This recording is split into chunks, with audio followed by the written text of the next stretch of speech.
Hello everybody and welcome to career first IAS academy. मेरा नाम है वीर प्रताप सिंह एंड आज के इस पर्टिकुलर सेशन में हम जीपीएससी की स्ट्रैटेजी के बारे में बात करेंगे, क्योंकि ये सेशन आपके जीपीएससी के सफ़र को और ज़्यादा आसान बनाएगा।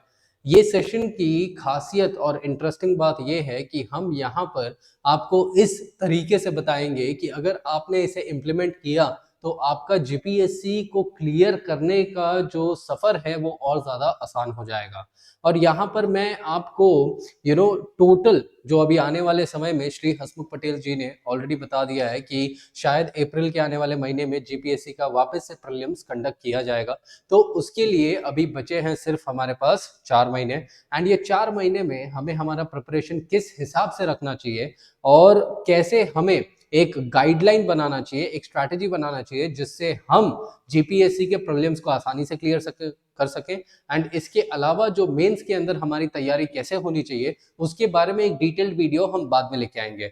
आज के लिए इस सेशन के अंदर हम जीपीएससी के प्रीलिम्स के कोड को क्रैक करने की कोशिश करेंगे और यहाँ पर मैं आपको जीपीएससी का जो पूरा स्ट्रक्चर है उसे समझाऊंगा साथियों। सो ये स्ट्रैटेजी वीडियो अगर आप अपने इस पर्टिकुलर अभियान में अपने प्रिपरेशन के दौरान अगर आप इसे इंप्लीमेंट करेंगे तो ये आपके लिए बहुत ज्यादा बेनिफिशियल साबित होगा। तो एंड तक आप जुड़े रहें जिससे आपको बहुत सारा एक्स्ट्रा इंफॉर्मेशन जो आपको मिलेगा, क्योंकि मैं खुद भी 7 बार मैंने जीपीएससी के एग्जामिनेशंस दिए हैं एंड सातों के सातों बार मैंने जीपीएससी के प्रीलिम्स को क्लियर किया और मेंस लिखा, 7 मेंस एंड देन उसके बाद मैंने इंटरव्यूज भी दिए। अब यहाँ पर मैं बगैर पढ़े जाता था और मैंने हमेशा से ही एग्जामिनेशन क्लियर कर दिए थे। अब मेरा क्या मेंटालिटी रहता है, मैंने कैसे जो प्रीलिम्स के कोड जो है उसको क्रैक कैसे किया, ये सब चीजें हम आज इस पर्टिकुलर सेशन के अंदर जानने का प्रयास करेंगे। सबसे पहले अगर हम बात करें तो हमें क्या पता है कि वी नो कि जो जीपीएससी का जो पूरा स्ट्रक्चर है, ठीक है, every one of you is aware कि वो प्रीलिम्स के अंदर होता है एंड देन मेंस के अंदर होता है। Okay, both the prelims as well as mains.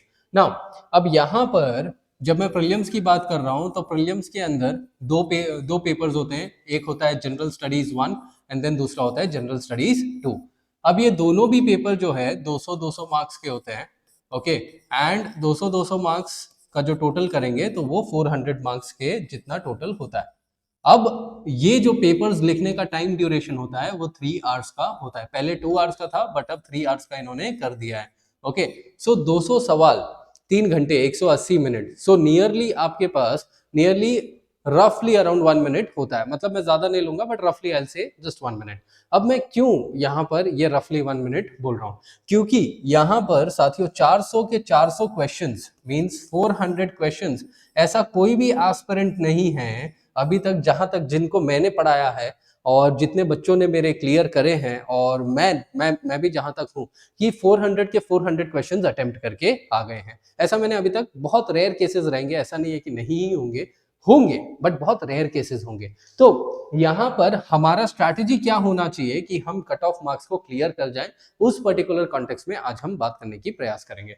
सबसे पहले साथियों अगर हम स्ट्रक्चर के बारे में बात करें तो यहाँ पर हमें ये पता है कि भाई दो पेपर्स हैं, जनरल स्टडीज 1 जनरल स्टडीज 2, और दोनों के 3-3 घंटे के पेपर होते हैं जिसमें 200 मार्क का पेपर होता है, 200-200 मार्क के पेपर होते हैं और टोटल 400 मार्क का पेपर होता है। देन जो भी इसको कट ऑफ, जो भी ये कट ऑफ को क्लियर कर लेगा वो आगे वाले पड़ाव पे जाता है, दैट इज मुख्य परीक्षा। अब मुख्य परीक्षा के अंदर क्या होगा कि आपके पास 6 अलग अलग पेपर होते हैं और यहाँ पर आपके राइटिंग स्किल्स जो है ना साथियों, राइटिंग स्किल्स वो बहुत ज्यादा इंपॉर्टेंट होते हैं। बिकॉज अगर आपके पास राइटिंग स्किल्स नहीं है तो कहीं ना कहीं आप इस पेपर को क्लियर नहीं कर सकते, क्योंकि टोटल 900 मार्क्स का ये राइटिंग का पेपर होता है और 900 मार्क्स में से अगर आप नियरली 420 मार्क्स ला देते हो, ओके, एंड देन इंटरव्यू में अगर आप 60 मार्क्स ला देते हो तो कहीं ना कहीं आपका क्लास 1 का जो जॉब है वो सेट हो जाता है। अब वो क्लास 1 के जॉब में आपको शायद असिस्टेंट कमिश्नर स्टेट टैक्स मिल सकता है या डीवाईएसपी भी शायद मिल सकता है, क्योंकि आपको नंबर कितने मिल रहे हैं, टोटल 480। ओके, कुछ ऐसा समय भी आया है जब 480 के अंदर लोगों ने फर्स्ट रैंक ला दिया। ओके, बट कुछ समय ऐसा हुआ जब 500 के ऊपर जब स्कोर जा रहा है तो लोगों का फर्स्ट रैंक आया है। और करियर फर्स्ट के बहुत सारे बच्चे ऐसे रहे हैं जिन्होंने रैंक 1 लाया है, जैसे कि रौनक थोरैया। ठीक है, उन्होंने उन्होंने रैंक 1 लाया था इन द 2022 अटेम्प्ट, जहां पर after he cleared after having a very detailed strategy from career first IAS academy. अब यहाँ पर मेंस के लिए तो हम अलग सा एक वीडियो बनाएंगे जिसके अंदर मैं आपको बताऊंगा कि आपको एग्जामिनर के माइंडसेट को कैसे समझना है, ठीक है, एग्जामिनर के माइंडसेट को आप कैसे समझेंगे और माइंडसेट को समझने के बाद आपका स्ट्रैटेजी कैसा होना चाहिए कि आप मेंस के अंदर बहुत ज्यादा नंबर लेके आ सके, आपका आंसर राइटिंग स्ट्रैटेजी क्या होना चाहिए, ये सब जो है ना साथियों बहुत डिटेल्ड वीडियो, जिसके लिए हम अगले सेशन में एक और वीडियो में लेके आऊंगा आपके लिए। But coming to the prelims, अब यहाँ पर जब मैं प्रीलिम्स की ही बात कर रहा हूँ तो ये एक मेजर एजेंडा था, ठीक है, बट प्रीलिम्स के लिए जैसे हमने देखा दो अलग अलग पेपर्स हैं। अब दो अलग अलग पेपर्स हैं तो यहाँ पर GS1 और GS2 पेपर है। अब सबसे पहले अगर हम GS1 की बात करें तो GS1 के अंदर हमें क्या पता चलता है कि देयर आर 4 डिफरेंट सब्जेक्ट्स। अब 4 डिफरेंट सब्जेक्ट्स के अंदर क्या हो जाएगा कि यहाँ पर एक हो जाता है हिस्ट्री, दूसरा हो जाता है कल्चर, तीसरा हो जाता है कॉन्स्टिट्यूशन एंड देन चौथा हो जाएगा आपका general mental ability, that is maths and reasoning वाला सेगमेंट आ जाता है यहाँ पे। हाउएवर अब यहाँ पर अगर मैं हिस्ट्री की बात करूं तो साथियों हिस्ट्री के अंदर क्या होता है ना कि जीपीएससी इतना ज्यादा ब्रॉड है कि जीपीएससी इंडियन हिस्ट्री भी पूछता है and it also goes with asking Gujarat history and culture. अब हिस्ट्री के अंदर जब मैं इंडियन हिस्ट्री की बात कर रहा हूँ, ओके, अब मैं यहाँ पर आपको थोड़ा ब्रेक डाउन, अदरवाइज सिलेबस के ऊपर जाने से पहले मैं आपको यहाँ पर थोड़ा एक ब्रेक डाउन दे देता हूँ। हर एक सब्जेक्ट के लिए जीपीएससी 50 मार्क्स पूछता है। फॉर एग्जाम्पल हिस्ट्री के लिए वो 50 मार्क्स उसने कर लिए, कल्चर के लिए उसने 50 मार्क्स कर लिए, constitution and general mental ability के 50 मार्क्स, ठीक है, 50-50। अब कितने मार्क्स हो गए टोटल? 200 मार्क्स हो गए। इकोनॉमी में 50 मार्क्स हो गए, जियोग्राफी में 50 मार्क्स हो गए, साइंस एंड टेक में 50 मार्क्स हो गए, करंट अफेयर्स में 50 मार्क्स हो गए, ठीक है। सो मतलब मेजरली मोटा मोटा क्या है कि 200-200 का जो आंकड़ा है, जो हिसाब है, वो इस पर्टिकुलर कॉन्टेक्स्ट में जीपीएससी सेट करता है।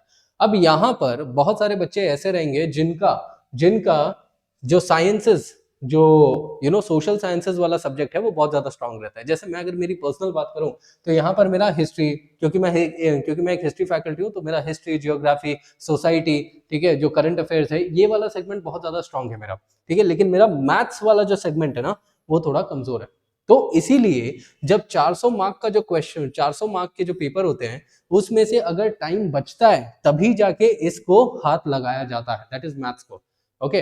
तब मतलब अगर मैं 50 नंबर छोड़ दूं तो भी 400 में से कितने अटेम्प्ट होते हैं? नियरली 350। ऑलराइट, सो ये इस हिसाब से अटेम्प्ट होता है। तो मतलब 400 का आंकड़ा टच करना मतलब वो कहीं ना कहीं आपके लिए फिजिबल नहीं होता है। मैं ये क्यों बोल रहा हूं आपको, यहां पर वापस से उस चीज को समझिए कि आपको यहां पर आपके स्ट्रैटेजी के अंदर क्या करना पड़ेगा कि आप सब चीजें खत्म करने के लिए ना जाए, आप सारे ही चीजों को कवर करने की कोशिश में आप अपने आप को कहीं भूल ना जाए। मतलब आपको क्या करना है, आपको अपने स्ट्रेंथ एंड वीकनेसेस को आपको ढूंढना है। अब स्ट्रेंथ और वीकनेस, जैसे मैंने, अगर मैं मेरी एग्जांपल और जो बहुत सारे जो अन्य अन्य विद्यार्थी है जिन्होंने क्लियर करा हुआ है, उनका एक सेगमेंट जो वीक होता था वो था जनरल मेंटल एबिलिटी, मतलब मैथ्स वाला सेगमेंट, क्योंकि उन्हें पता था कि भाई इसमें जो है ना बहुत ज्यादा टाइम देना पड़ता है, बहुत ज्यादा टाइम लग जाता है। तो ये जो 50 मार्क का जो टाइम लगता था, मतलब 50 मार्क सॉल्व करने में टाइम लगता था, वही टाइम को ये बाकी वाले सब्जेक्ट्स में डिवोट कर देते थे। तो ऐसे क्या हो गया कि इन एस्पिरेंट्स ने अपने स्ट्रेंथ को पता कर लिया और अपने वीकनेस को पता कर लिया। तो वीकनेस में क्या करते थे ना कि वीकनेस वाले जो टॉपिक्स है उसको लास्ट में उठाते थे। मतलब GS1 के पेपर में सबसे पहले क्या उठा लेंगे, जहां पर भी उन्होंने पन्ने पलटे तो सबसे पहले उन्होंने हिस्ट्री और इंडियन हिस्ट्री और गुजरात हिस्ट्री के जो सेगमेंट्स है उसको इन्होंने उठा लिया। उसके बाद इन्होंने कल्चर को उठा लिया, उसके बाद इन्होंने पॉलिटी और इंटरनेशनल रिलेशंस के क्वेश्चंस को उठा लिया। मैथ्स के सेगमेंट को ये एकदम लास्ट में रखेंगे, मतलब 2 घंटे या 2.5 घंटे के बाद ये मैथ्स का सेगमेंट करेंगे, क्योंकि इसके अंदर अगर इन्होंने 20 भी कर लिए और 20 में से अगर 10 भी राइट हो गए तो ये इनके ब्राउनी नंबर्स हो जाते हैं।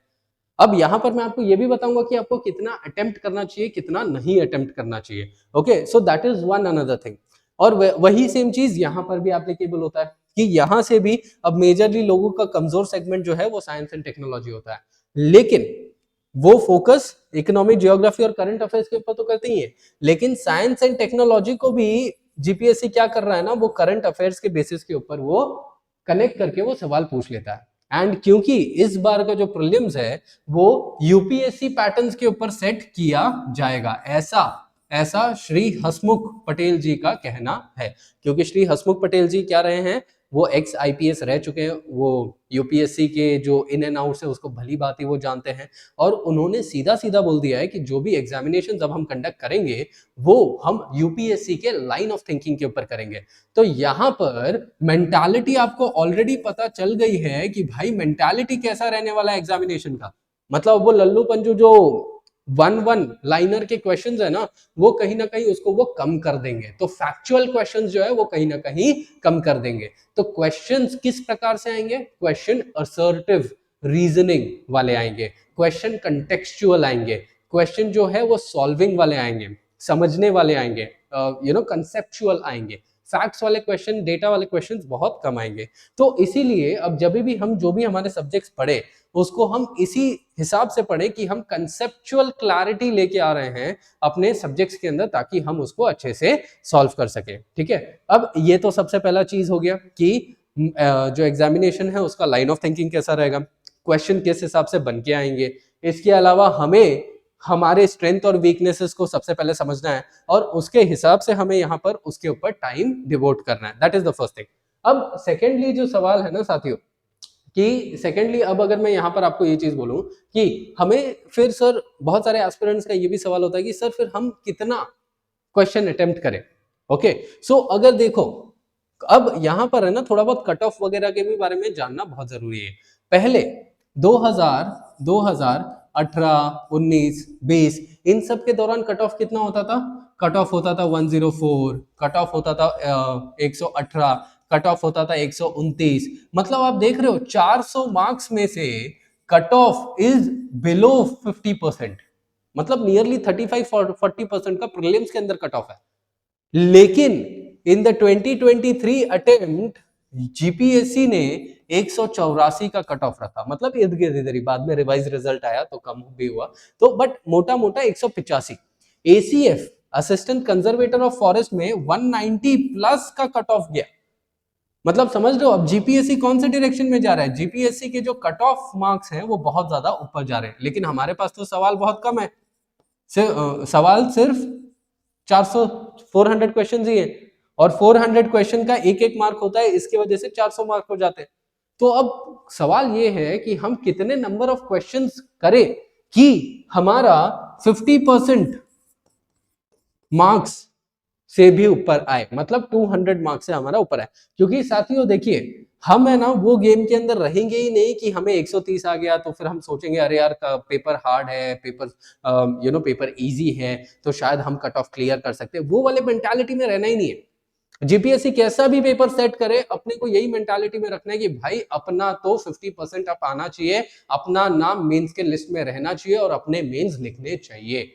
This should be the mentality, और यही मेंटालिटी आपको एग्जामिनेशन क्लियर करवाएगी। अब ये मेंटालिटी लाने के लिए आपको स्ट्रैटेजी बनानी पड़ेगी। वो स्ट्रैटेजी बनाने के लिए आपको ये जानना पड़ेगा कि भाई आपके स्ट्रेंथ और वीकनेस क्या है, और उस स्ट्रेंथ और वीकनेस के बेसिस पे आपको सारे चीजों, अपना जो टाइम है, अपना जो एफर्ट है, उसको इफेक्टिवली आपको डिस्ट्रीब्यूट करना पड़ेगा। ठीक है, अब सबसे पहले यहाँ पर अब हमने ये जाने कि अगर कट ऑफ अपने को क्लियर करना है तो अपने को किस हिसाब से अपने को क्वेश्चन को सॉल्व करना चाहिए। अब देखिए टोटल यहां पर अगर 400 क्वेश्चंस हैं, ओके, 400 क्वेश्चंस में से मान लेते हैं यहां पर मान लेते हैं कि मेरा मैथ्स एक तो वीक है और एक तो साइंस एंड टेक्नोलॉजी वीक है, मतलब 150, मतलब 50-50 में निकाल दे रहा हूं, 150।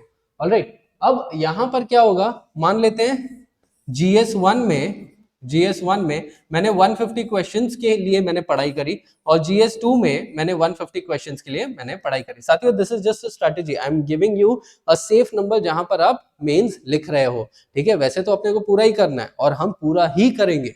ठीक है, हमारे मैं जो भी पढ़ाऊंगा या जो भी अन्य फैकल्टीज पढ़ाएंगे वो पूरा ही करेंगे हम, बट मैं बस आपको यहाँ पर प्रीलिम्स का स्ट्रैटेजी बता रहा हूँ।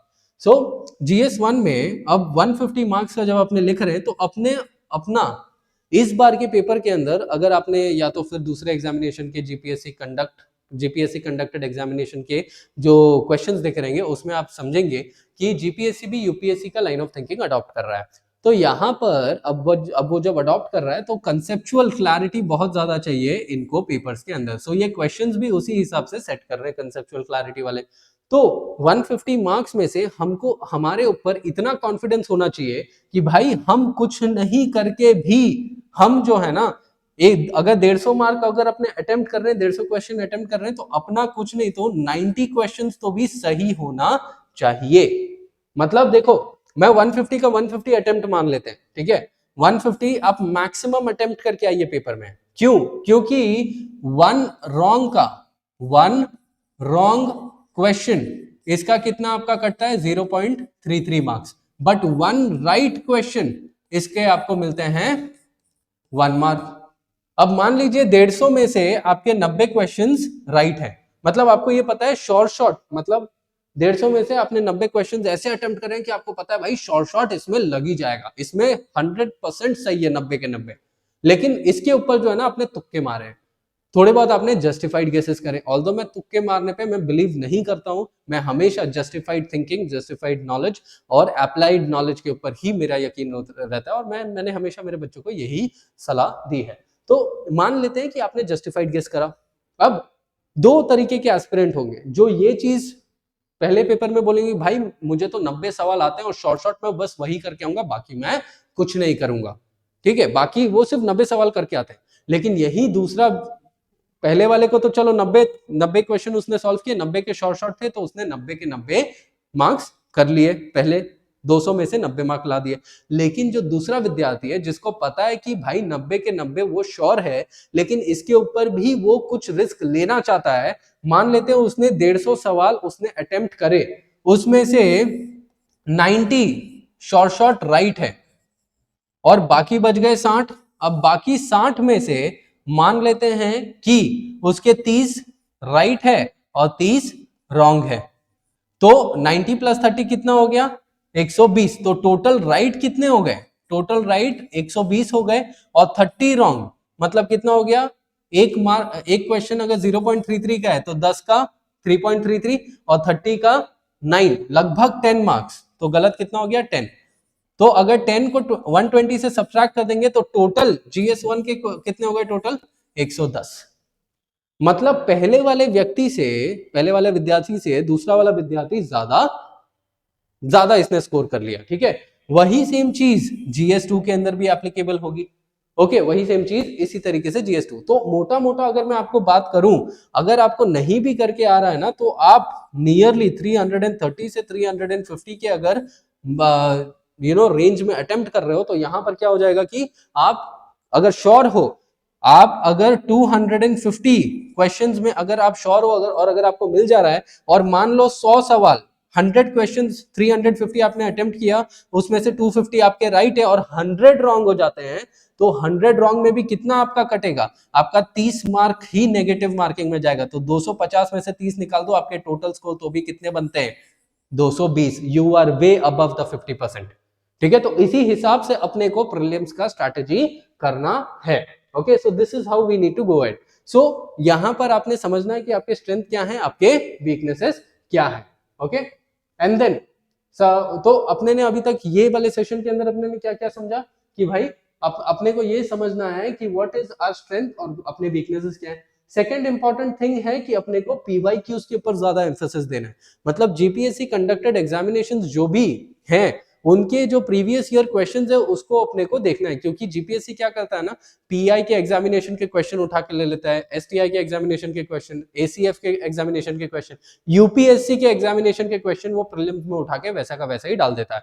सो हमारा मेन एस्पेक्ट क्या रहेगा कि हमें ये जो प्रीवियस ईयर क्वेश्चंस है ना, वो हमें कर लेने हैं, एकदम अच्छे से कर लेने हैं, समझ लेना है, और उन्हीं PYQs में से ये भी देख लेना है कि भाई उन्हीं PYQ से जुड़े हुए कोई और सवाल है क्या जो GPSC आने वाले प्रीलिम्स के अंदर पूछ सकता है। सो ये इंपॉर्टेंस हमें देखना है। थर्डली इसके बाद ये होता है कि हाउ टू एलिमिनेट। अब ये एलिमिनेशन वाला जो गेम है ना साथियों, यहाँ पर कंसेप्चुअल क्लैरिटी बहुत अच्छे से चाहिए। इसके लिए क्या करेंगे, अपने एक अलग सा वीडियो लेके आएंगे जिसके ऊपर मैं आपको एलिमिनेशन के बारे में बताऊंगा, GPSC के प्रीलिम्स में हमें किस तरीके से एलिमिनेट करना होता है, हमारा माइंडसेट क्या होना चाहिए उस पर्टिकुलर एलिमिनेशन के गेम में, ठीक है। And what can be the expected cut off.